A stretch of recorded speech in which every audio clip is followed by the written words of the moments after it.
Before the Olympics, I actually got to meet with Tommy Kono, and he shared with me about his experiences of being a Japanese American.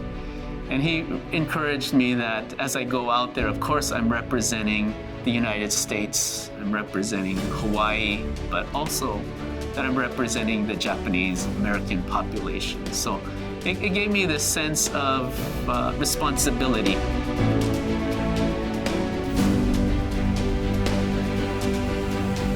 Well, you know, there were just a few Japanese Americans on the team. I think the first Olympian from Hawaii was Fujiko Katsutani, who made the 1940 Olympic women's swimming team. And the Olympic Games, as we know, in 1940 was canceled due to the war in Europe.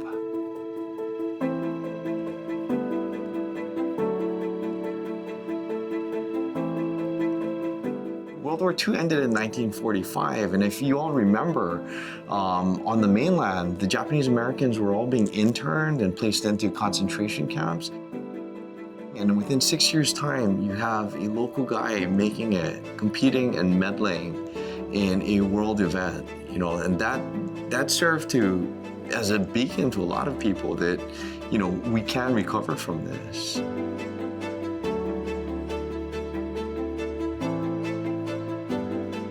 You know, coming after the war, yes, we, had things that happened to us. For the better part of it, it's opened a lot of doors for people like myself, Ford Kono, Yoshio Ikawa, and I'm sure many of the Japanese American Olympians.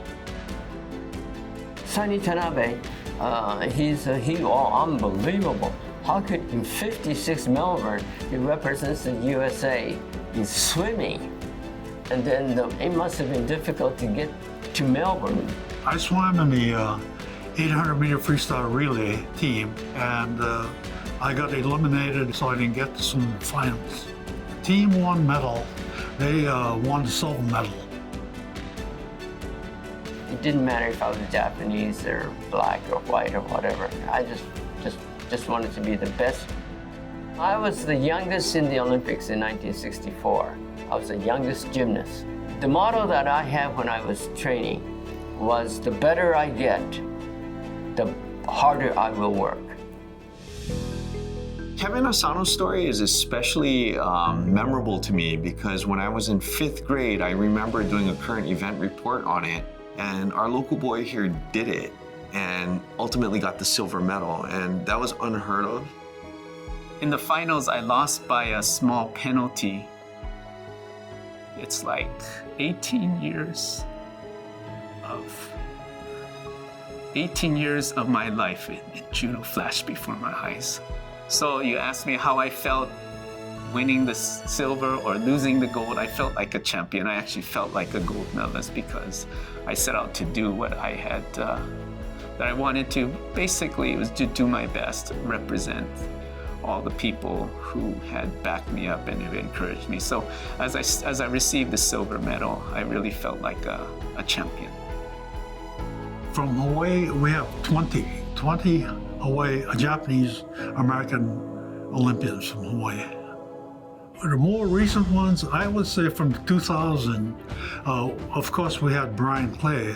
After that, we had Taylor Takata in judo, Carissa Chan in wrestling, and she won bronze. We had Tanabe Miyashiro, silver in volleyball, and the last two would be Shoji brothers, Eric and Kavika. They won bronze in volleyball. But also in this last Olympic Games, we had Sakura Kokumai in karate. I'm really proud because there are not too many of us that made it.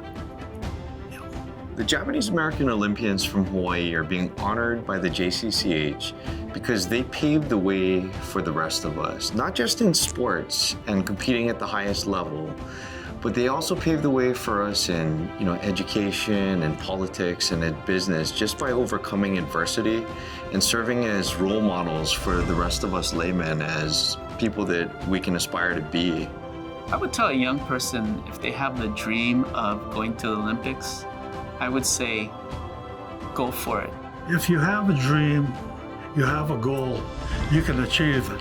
The bigger the dream, the harder it's going to be. So it's going to take a lot of hard work and dedication and perseverance.